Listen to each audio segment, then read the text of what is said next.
Bismillahirrahmanirrahim. Assalamualaikum warahmatullahi wabarakatuh.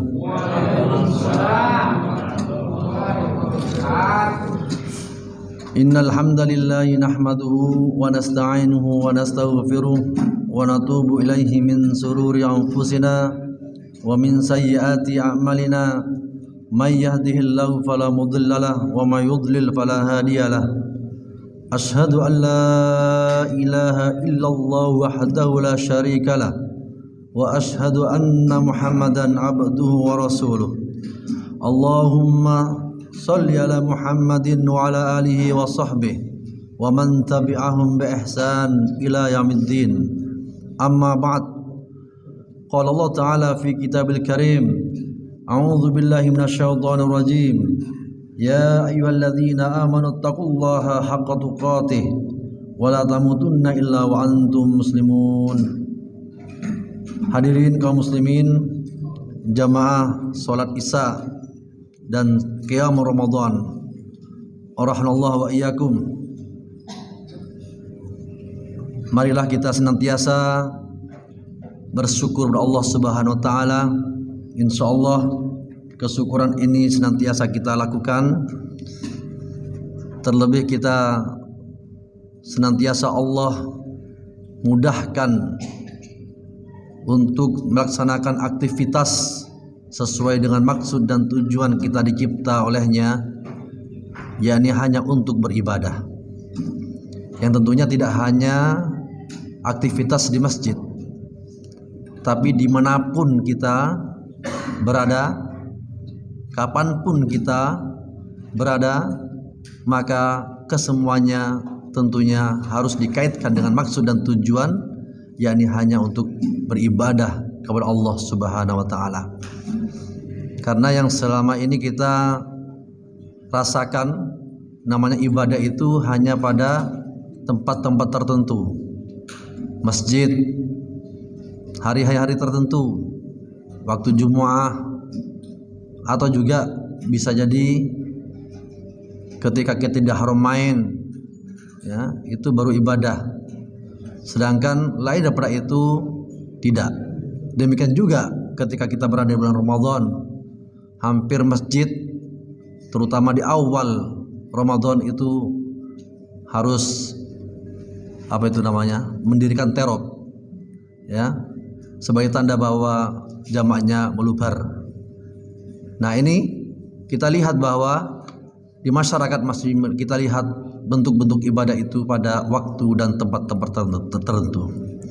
Padahal hadirin kaum muslimin Allah, saya saja tadi itu dalam perjalanan ke sini itu melakukan ibadah, yakni tersesat. Ya, apa ibadahnya? Doa. Saya berdoa kepada Allah, ya Allah, waktunya sudah Isya, sedangkan saya masih tersesat. Mudahkanlah ya Allah. Tapi saya harus berusaha, yaitu menghubungi salah satu takmir untuk di Sherlock. Ternyata sudah tinggal belok aja, gitu ya. Dan alhamdulillah, ini bentuk ibadah yang sebenarnya kita dimanapun kita berada itu dan kapanpun bisa beribadah, yakni doa.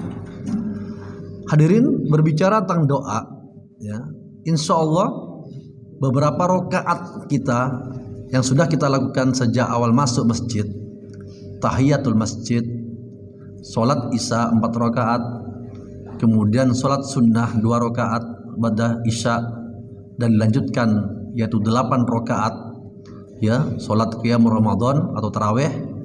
Itu sebenarnya sadar apa tidak bahwa kita sedang berdoa? Mungkin seorang itu yang melaksanakan sholat hanya bentuk ritual saja atau kebiasaan sejak kecil, mereka tidak sadar bahwa mereka sedang berdoa kepada Allah Subhanahu wa taala. Di antara doa-doa yang kita lakukan, yang kita munajatkan kepada Allah Subhanahu wa taala itu adanya yaitu pernyataan-pernyataan, ya, kemudian adanya pengagungan, pensucian, kemudian kita beristighfar kepada Allah Subhanahu wa taala, dan banyak hal yang lain. Dan di antara itu ada doa-doa. Makanya tadi saya diingatkan oleh salah satu jamaah, Ustadz, Untuk Al-Fatihahnya mohon berhenti di setiap wakaf. Bukan tanpa alasan hadirin. Memang ada dasar, ada dalil. Di mana ketika kita berucap atau melafadzkan Al-Fatihah, maka setiap ucapan itu ada balasan, ada jawaban dari Allah Subhanahu wa taala. Sehingga seharusnya lah ketika membaca Al-Fatihah itu berhenti pada setiap wakaf, karena ada Allah yang menjawab, yaitu ucapan kita. Ya. Nah, ini suatu tanda bahwa kita dalam sholat itu berdoa, dan bahkan banyak sekali rangkaian doa, sehingga ada yang mengatakan sholat itu adalah doa. Hadirin kaum muslimin, maka dari apa yang sudah saya sampaikan ini sebenarnya sudah terjawab mengapa kita harus berdoa. Nah, tentunya ketika kita sholat, mengapa kita sholat hadirin? Dan apa yang dirasakan waktu sholat? Tentunya ini tidak akan bisa dirasakan bagi mereka yang jauh dari kehusyuan. Seseorang yang khusyuk tentunya harus memahami apa yang ia baca. Seseorang yang khusyuk tentunya melakukan gerakan-gerakan sholat itu dengan tumak ninah. Maka mustahil rasanya kalau saja 23 rakaat itu selesai dengan 7 menit. Untuk kemudian dia katakan, inilah yang sebenarnya saya berharap bahwa sholat yang saya lakukan ini yaitu dilakukan dengan khusyuk. Kira-kira bagaimana hadirin? Gak nyambung. Karena sebenarnya komunikasi dengan Allah Subhanahu wa taala mulai takbir, iftitah, isti'adah, Al-Fatihah, takmin, kemudian surat-surat, kemudian takbiratul intiqal, bacaan dan gerakan sujud, ruku, i'tidal, tasmi', bacaan waktu i'tidal, takbiratul intiqal lagi, sujud lagi, bacaan sujud, duduk di antara sujud, kemudian sujud lagi, berdiri lagi, kemudian demikian sampai kemudian kita tasyahud. Masya Allah, kesemuanya adalah merupakan rangkaian yang bukan tanpa makna hadirin. Gerakan-gerakan yang mengharuskan kita mengangkat tangan, mengharuskan kita membungkuk, mengharuskan kita bersujud, membenturkan kepala kita yang kita hormati ini, yang kita jaga ini, kita benturkan ke lantai. Dan apa yang dibaca? Di antaranya subhanakallahumma rabbana wa bihamdika allahumma ghfirli. Coba hadirin, apa yang dirasakan saat kita sujud dan kita mengatakan demikian, maha suci Engkau ya Allah, wahai Tuhan kami, wa bihamdika, dengan memujimu, Allahumma ghfirli, ya Allah ampunilah aku. Apa yang dirasakan hadirin?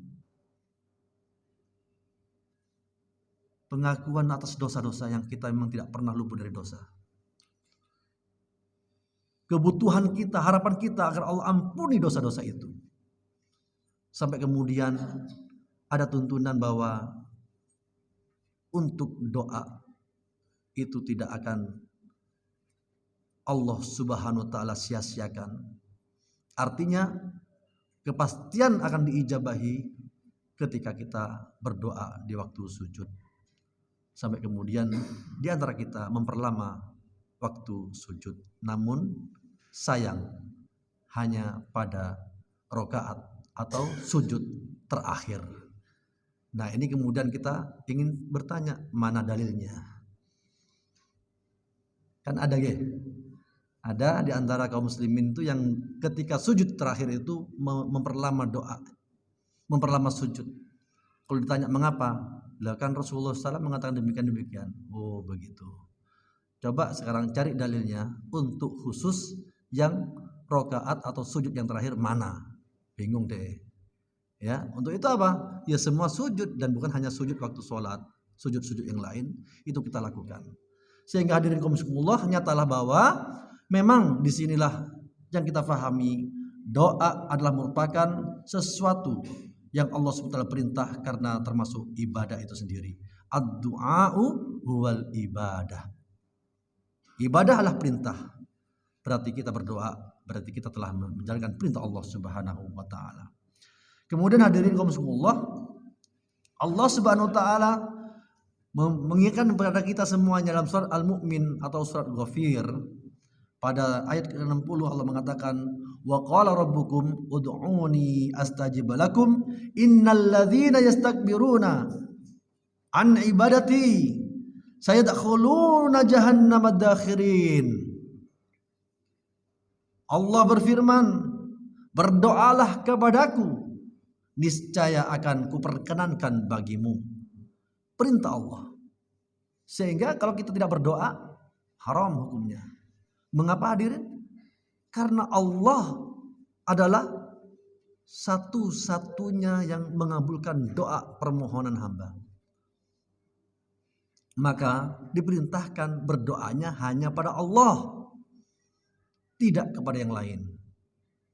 Sehingga disinilah sebenarnya doa menuntun kita untuk menjadi seorang yang muwahhidullah, mengesahkan Allah subhanahu wa ta'ala. Fa insyaallah hadirin, setiap kali kita sholat berdoa, sadar kita ini adalah perintah dari Allah. Sebenarnya dengan sholat setiap harinya kita dikuatkan tauhidnya, sehingga tampillah kita sebagai orang yang merdeka untuk tidak kemudian terlalu berlama-lama larut ya dengan penghambaan terhadap sesama makhluk. Mestinya jadi orang mukmin dengan sholat ini tampil sebagai orang-orang yang gagah, berani, ya. Tidak kemudian mudah dipalingkan ya kepada jalan selain jalan Allah dan Rasulnya Muhammad SAW. Ini dari doa. Itulah pentingnya mengapa kita harus berdoa. Dan bahkan Allah mengancam seseorang yang tidak berdoa, dikatakan mereka adalah orang yang sombong. Sehingga tentunya kesombongan inilah yang kemudian nanti mereka diarahkan, diancam dengan neraka Allah Subhanahu wa taala, yakni neraka jahanam, dalam keadaan hina dina. Nauzubillahi min dzalik. Hadirin, kemudian yang lainnya adalah bahwa doa adalah merupakan menunjukkan sikap tawakal kepada Allah Subhanahu wa taala. Hal itu karena orang yang berdoa dalam kondisi memohon pertolongan padanya sama artinya menyerahkan urusannya kepada Allah setelah ia berusaha. Hadirin, ngapain berdoa katanya? Kan takdir ini sudah ditentukan oleh Allah. Ngapain dia berdoa untuk dilancarkan rezeki? Tanpa berdoa kan rezeki sudah diatur. Ngapain ia berdoa untuk minta keselamatan dari malapetaka? Ya. Kan sudah malapetaka, apa yang akan ditimpakan oleh Allah sudah ditentukan. Ketika yang seperti itu, inilah yang kemudian ingin rasanya orang ini ingin menjauhkan kita dari berdoa, yang secara otomatis kita dijauhkan sebagai hamba kepada Allah Subhanahu wa taala. Maka jawabnya hadirin, fahamilah bahwa doa termasuk takdir. Doa adalah masuk takdir. Sehingga apapun alasannya, apapun yang terjadi, tetap kita berdoa untuk kebaikan, untuk terhindarnya dari petaka yang akan menimpa. Dan ini ada faidah mengapa kita tidak memahami, tidak diberitahu takdir hadirin. Iya, kalau misalkan ya, kita diberitahu tentang apa yang akan terjadi, misalkan kita akan mendapat penyakit yang parah, mungkin hari ke hari mendekati ya, sakit yang diinformasikan tadi, tentunya kita akan mengalami yaitu apa? Kesedihan, sedih sebelum waktunya. Demikian juga ketika kesenangan itu sudah diberitahukan sebelumnya, maka hampir-hampir bisa jadi kita akan bermalas-malasan. Karena apa? Toh akhirnya nanti saya akan senang. Seperti itu hadirin. Inilah hikmah mengapa kita tidak diberitahu tentang takdir, yang kemudian kita harus iringi dengan doa sebagai suatu kepasrahan kepada Allah untuk kemudian kita menginginkan yang terbaik dan terhindar dari hal yang buruk. Kemudian yang ketiga hadirin, bahwa doa juga merupakan senjata yang kuat yang digunakan seorang muslim dalam mencari kebaikan dan menolak bahaya dan keburukan. Hal ini tentunya bagaimana Rasulullah SAW telah mempraktekkan sebagai suatu teladan bagi kita waktu beliau SAW menghadapi yang namanya perang Badar.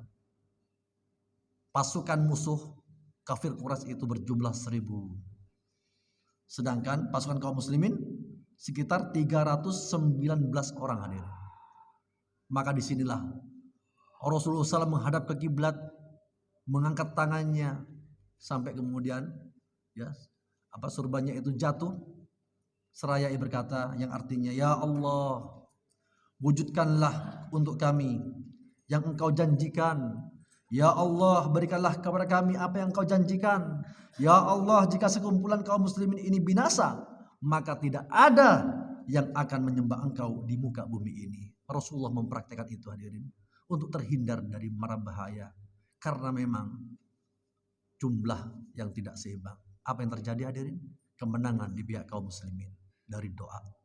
Demikian juga Nabi Ayyub alaihissalam, saat beliau Allah uji dengan penyakit, maka dia terisolir dari kaumnya, hanya tinggal istrinya. Ia berdoa sehingga Allah pun juga mengampuni, mengijabahi doa itu.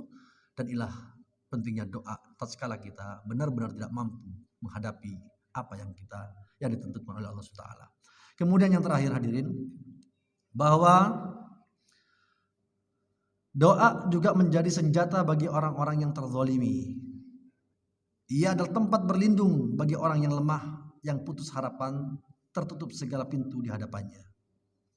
Imam Syafi'i rahimahullah mengatakan, apakah engkau meremehkan doa dan memandang sepele? Padahal engkau tidak tahu apa yang diperbuat doa. Ia adalah anak panah, anak-anak panah malam yang takkan meleset. Hadirin, Masya Allah. Di malam hari kita mana nggak meleset. Seperti itulah doa. Untuk itu hati-hati. Hati-hati dengan saudara kita yang mungkin kita terbiasa mendolimi mereka. Nggak tahu apa yang ia ucapkan.